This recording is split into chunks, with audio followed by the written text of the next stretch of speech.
Hello and welcome. This is Cherie with Rehash Fiber, and today I'm going to teach you about spinning spiral yarn. And then towards the end of the show, I'm going to share with you my trip to Everglades City.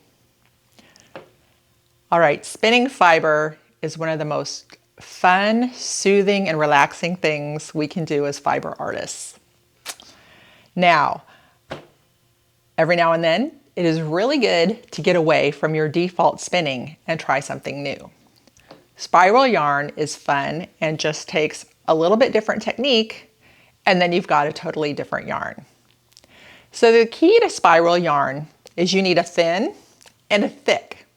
So the thin is a commercial thread weight, whether you purchase it, as I have here, I have Aunt Lydia's and it's cotton thread. You can do commercial thread, or if you spin that thin, you can use your own yarn. It just has to be a thread weight. Your thick is your spun singles of your preferred fiber. I have here from Three Waters Farm, it's called Frosted Daybreak. It's Polworth and Tussa silk. I loved how it had the white silk going through it, and I thought it would look really great with this cotton thread.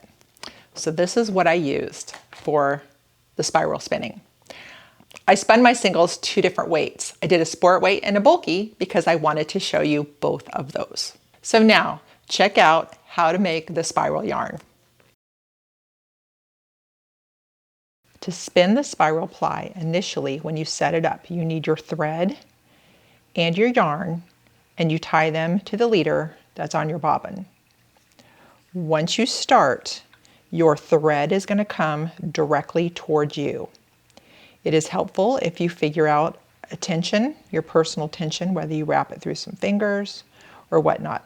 I just kind of do this, and this holds a little tension on it there, and then I have my fingers here that can help control things. But always remember your thread heads straight to you.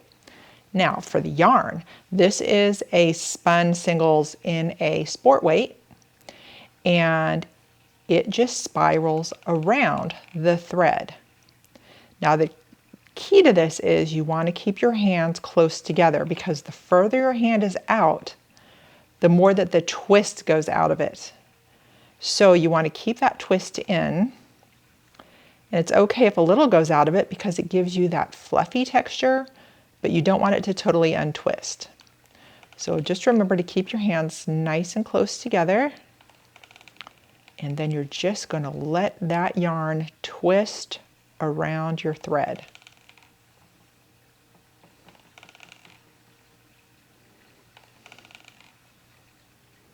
It's a really fun thing to do. It is great to experiment and try different things when you're spinning. This was a perfect yarn. It was from Three Waters Farm. It had great colors in it. There was some Tussa silk mixed up in it, so there was already some white running through it, and then with my white thread, it looks real pretty here. So you see how simple that is.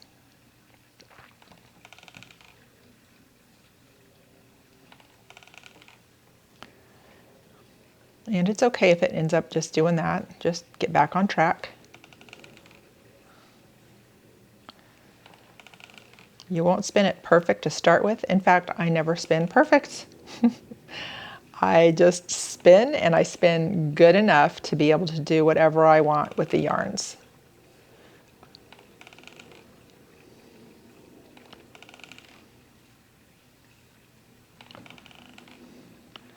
All right, so there you go. You see what it's like to work with thread and a sport weight singles. I find it works best if I go nice and slow and keep control of things. So my ratio is set to 11:1, and I'm treadling very slowly just so I can keep control of the whole situation. It's super fun watching these spirals go in. It's going to be a real pretty yarn. This is now my second spin with a bulky singles. I took that same beautiful fiber from Three Waters Farm and split it in half. First one being sport singles, this one being bulky singles. I'm doing it the exact same way. I just wanted to show you on a little bit larger scale. I didn't do a completely great job of being consistently bulky. It goes back and forth just fine. It's a very fun spin. Same concept. Find your comfort level for how you want to keep tension on your thread.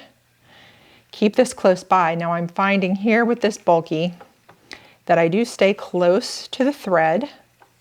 However, I have some areas where it's more tightly spun that I want to go ahead and just let some of that twist out a little bit so that it's not so dense and tough.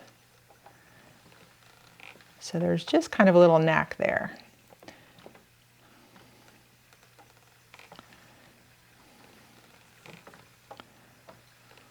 Same concept, just letting that spiral around the thread. There you see my inconsistencies. Not a biggie. It's going to be really interesting. But I just wanted you to see how much fun it is. It is great to do something different with your fiber. Try things out.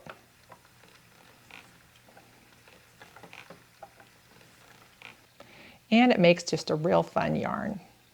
You can see here how it kind of looks like the beehive effect. It's just where I spun it a little bit looser in the singles of the bulky. Very fun.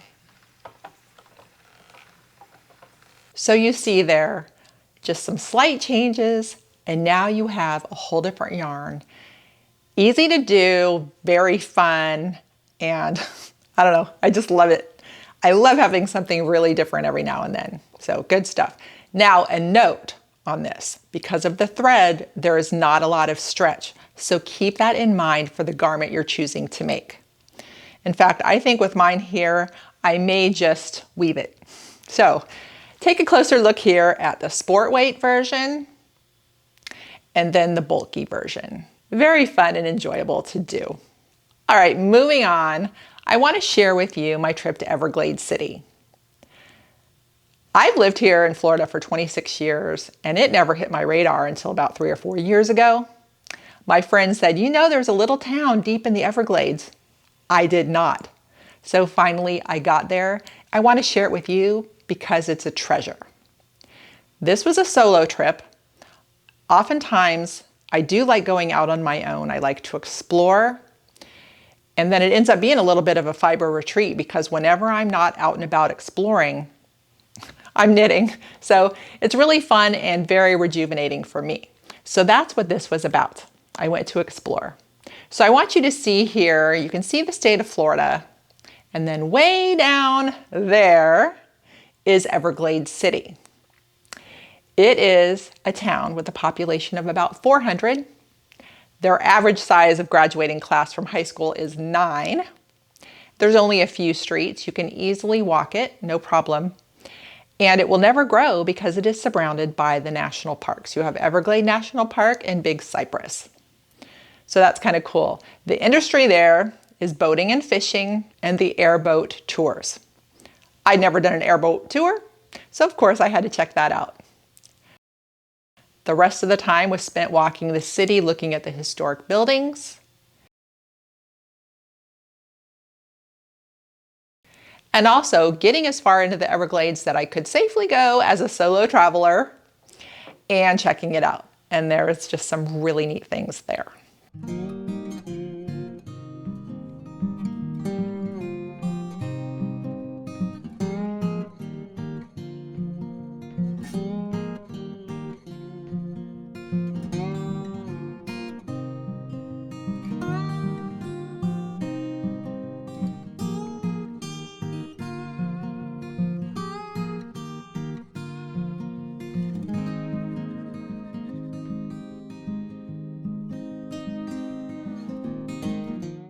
So I just wanted to show you that so that maybe you can see something you've never seen before.